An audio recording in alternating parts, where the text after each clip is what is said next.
कि इस लॉकडाउन के बाद से एक सवाल आ रहा है, और वो ऐसा सवाल है कि जिसको बहुत सारे स्टूडेंट पूछते हैं और पूछ रहे हैं, सर्च कर रहे हैं। यह सवाल न कह के मैं कहूँ कि एक सिचुएशन है, और वो सिचुएशन ये है कि बच्चा फुल तैयारी कर रहा है, पूरी स्टडी कर रहा है, पूरी मेहनत कर रहा है, जान डाले है बच्चा, और एग्ज़ाम नज़दीक आ रहे हैं, एग्ज़ाम नज़दीक आ रहे हैं। और जैसे जैसे एग्ज़ाम नज़दीक आ रहे हैं वैसे वैसे बच्चे का डर बढ़ता जा रहा है, बच्चे का डर बढ़ता जा रहा है। और उस डर की वजह से बच्चे की स्टडी पर असर पड़ने लगा है, और बीच में जो एग्ज़ाम होते हैं उसमें नंबर भी कम आ सकते हैं। अगर ये सिचुएशन आपके साथ या आपके बच्चे के साथ है तो ये वीडियो आपके काम का हो सकता है, और अंत तक वीडियो को ज़रूर देखिए। नमस्कार, मैं doctor Praveen Mohil, NLP master practitioner, और पिछले काफ़ी समय से बहुत सारे स्टूडेंट के साथ काम करते करते इस तरह की सिचुएशंस को किस तरह से हैंडल करते हैं और मैंने सीखा है, और जो मैंने सीखा है वही मैं आपसे शेयर कर रहा हूँ। यहाँ पर आप ध्यान से देखेंगे कि पढ़ाई ऑनेस्टली कर रहा है बच्चा, यानी कि काम कर रहा है, और उसके बाद भी उसको डर लग रहा है एग्ज़ाम का। तो यहाँ समझने की बात है कि डर है, फियर है, वो डर किसका है, डर किसका है, इसके दो पार्ट हो सकते हैं, ध्यान से समझिएगा। एक पार्ट है कि एग्ज़ाम का डर का मतलब एक पार्ट ये हो सकता है कि बच्चा एग्ज़ाम में जाएगा और वहाँ पे आंसर करेगा, स्टूडेंट वहाँ आंसर करेगा। हो सकता है आंसर ऑब्जेक्टिव हो या डिस्क्रिप्टिव हो, यानी कि लिखना हो या टिक मार्क करना हो, आंसर करे। क्या उसका डर है कि मैं क्वेश्चन को कैसे पढ़ूंगा या कैसे पढ़ूंगी और वहाँ पे मैं कैसे करूँगी? एक पार्ट है उसका। अगर ऐसा है तो इसका अलग तरीके से हैंडलिंग होती है। दूसरा पार्ट है कि मैं एग्ज़ाम में तो क्वेश्चन तो हैंडल कर लूँगी अच्छे से, बट अगर रिज़ल्ट अच्छा नहीं आया तो लोग क्या कहेंगे, मम्मी क्या कहेगी, पापा क्या कहेंगे, चाचा क्या सोचेंगे, दादा नाना मामा क्या कहेंगे। यानी कि एक आपकी रिजल्ट की प्रोसेस से पहले का डर है और एक बाद का डर है।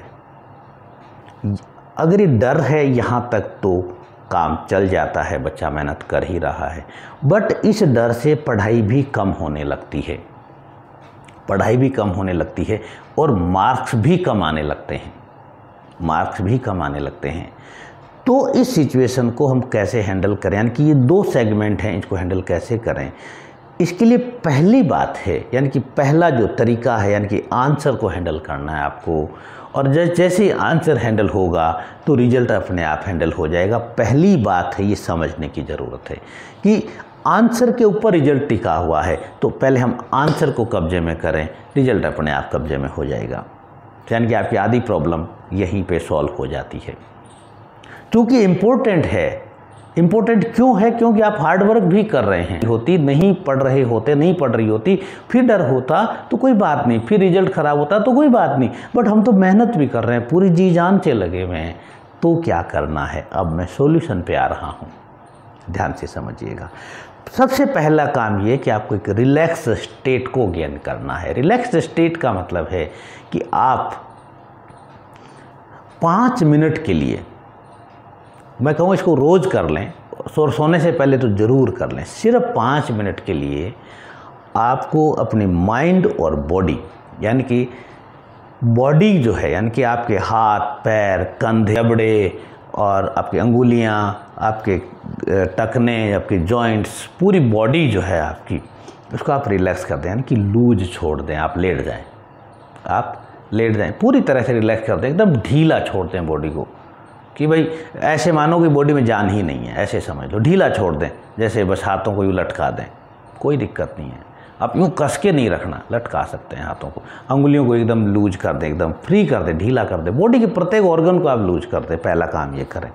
और दूसरा काम, हम क्या करते हैं, माइंड में चीज़ों को पकड़ते रहते हैं, यार ये विचार नहीं आना चाहिए मेरे को, या फिर मुझे यही सोचना है, बाकी चीज़ें सोचनी नहीं है, मुझे तो रिजल्ट पर ही फोकस करना है, मुझे तो एग्ज़ाम पर फोकस। उसको छोड़ दें, माइंड जो सोच रहा है सोचने दो, सिर्फ 5 ही मिनट की बात है, सिर्फ 5 ही। जो विचार आ रहा है आने दो, किसी को पकड़ना नहीं है, किसी को रोकने की कोशिश नहीं करनी है, तो ना ही कुछ नया सोचना है, बस एकदम रिलैक्स लेट जाएं, आंखें बंद कर सकते हैं, आंखें खुली रख सकते हैं, ये 5 मिनट। और ये डेली कर लें, ये डेली कर लें, बहुत ही फ़ायदे की चीज़ है ये। आपकी जो पढ़ाई है और आपका पढ़ाई 70% बढ़ जाएगी और डर आपका घट के और 30% रह जाएगा, सिर्फ इसी से। अब आगे चलते हैं। ये पहला क्या करना है, आपको रिलैक्स स्टेट को गेन करना है। रिलैक्स स्टेट को गेन करने के बाद हम सोचेंगे कि हमारा जो पढ़ने का जो तरीका है वो क्या एक जैसा ही है। ध्यान से अपने आप से जब हम बात करेंगे तो आपको पता चलेगा कि मेरा एक ही तरीका है जो मैं फॉलो कर रहा हूँ या कर रही हूँ। तो जब हम एक ही तरीके को फॉलो करते हैं तो रिजल्ट भी एक ही तरीके का होगा। जो अपना मेथड है ये तब आएगा जब हम एक रिलैक्स स्टेट में रहेंगे। मैंने कहा कि 5 मिनट के लिए हमें माइंड को और पूरी बॉडी को रिलैक्स रखना है। रिलैक्स का मतलब बिल्कुल आराम से, किसी चीज़ का कोई रेजिस्टेंस हमें नहीं देना। तो जब हम मेथड में चेंज करेंगे तो कितना चेंज करेंगे, ये इम्पोर्टेंट सवाल है। हमें सिर्फ 5 से 10% ही चेंज करना है, बहुत ज़्यादा चेंज नहीं करना। जैसे कि मान लो कि आप 10 घंटे पढ़ते हैं, सपोज करो कि आप चैप्टर पढ़ते हैं, थ्योरी पढ़ते हैं, क्वेश्चन सॉल्व नहीं करते, तो आप 10% यानी कि 1 घंटा, 5% यानी कि आधा घंटा, यानी कि आधा से 1 घंटे के लिए हमें क्वेश्चन सॉल्व करने हैं। चैप्टर पढ़ते हैं और थ्योरी पढ़ते हैं, फिर आप क्वेश्चन पढ़ते हैं, तो हमें क्या चेंज करना है कि पहले हमें क्वेश्चंस पढ़ लेने हैं। पहले क्वेश्चंस पढ़ लेंगे, उसके बाद हमें थ्योरी पढ़ते हैं। आप की एक आदत बनी हुई है कि आप एग्जाम्पल को सॉल्व करते हैं, आप एग्जाम्पल को सॉल्व करते हैं।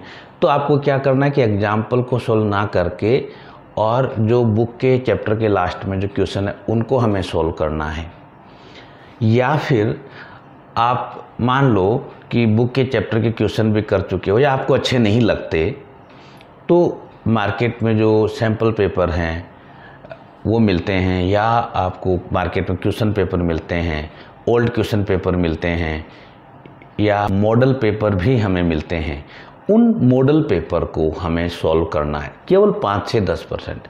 धीरे धीरे धीरे क्या होगा कि ये 5 से 10% आपका ऑटोमेटिकली इंक्रीज होता जाएगा और आपको पता भी नहीं चलेगा कि आपका पैटर्न पूरी तरह से चेंज होगा।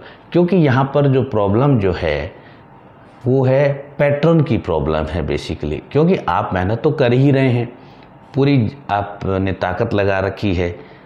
तो ये हमारा दूसरा पॉइंट हो गया।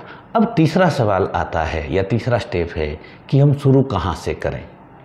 शुरू कहाँ से करें, यानी कि नया पैटर्न एडॉप्ट करें तो हम शुरू कहाँ से करें। शुरू करने का 2 ऑप्शन है हमारे पास, उसमें से एक ऑप्शन पे हम जाएंगे। 2 ऑप्शन कौन से हैं? एक ऑप्शन तो ये कि हम जो चैप्टर या जो यूनिट या जो टॉपिक या जो सब्जेक्ट आपको ईजी लगते हैं वहाँ से हम शुरू कर सकते हैं। कुछ लोग ईजी माइंडेड जिसको हम बोलते हैं, वहाँ से हम शुरू करें। एक माइंड ये होता है कि जो पहले हार्ड को कवर करता है, यानी कि जो टफ है, जो मुश्किल है उसको कवर करता है, तो आप वहाँ से कर सकते हैं। इस चीज़ का पता आपको कैसे लगेगा कि इससे पहले जो आपने जो इम्पोर्टेंट एग्ज़ाम पास किया था, इससे पहले वाला जो आपने एग्ज़ाम पास किया था, उस समय भी आपके सामने स्थिति आई थी, बहुत ज़्यादा नहीं आई थी, थोड़ी थोड़ी आई थी। जब थोड़ी थोड़ी आई थी तो जब आप रिलैक्स स्टेट में जाके याद करेंगे तो आपको पता चल जाएगा कि हाँ ऐसी स्थिति आई थी और तब आपने इजी मोड वाला लिया था या दूसरा मोड। अगला आपको क्या करना है कि जो मेथड आपने एडॉप्ट कर लिया, या इजी कर लिया या फिर हार्ड कर लिया, मैं ईजी को लेता हूँ, तो आपको क्या करना है कि ईजी वाला जो मेथड है उसको स्पीड अप कर लेना है, क्योंकि ईजी है ना, आप जल्दी जल्दी कर लेंगे। अगर आप दूसरे में ले रहे हैं, हार्ड वाला ले रहे हैं, टफ वाला ले रहे हैं, तो उसको भी आपको क्या बड़े इत्मीनान से करना है, उसको आपको इत्मीनान से करना है। इत्मीनान से जितना आप आराम से करेंगे, जितना पीसफुली करें, उतना आपका टाइम बचेगा। टाइम बचेगा तो आप पहले हार्ड का हो गया, फिर आप ईजी भी आप फटाफट कर लेंगे। हाँ, आपका इससे जुड़ा हुआ कोई सवाल हो तो आप कमेंट बॉक्स में पूछ सकते हैं, आप ईमेल कर सकते हैं। और हाँ, आपको वीडियो अगर अच्छा लगा हो तो मैं चाहूँगा कि वीडियो को लाइक कर दें, और आपको लगता है कि वीडियो किसी की मदद कर सकता है तो आप वहाँ तक शेयर कर दें। और मैं ऐसे ही वीडियो बनाता रहता हूँ, आपको समय पे नोटिफिकेशन मिल जाए, और चैनल को सब्सक्राइब भी कर लें। Thank you very much.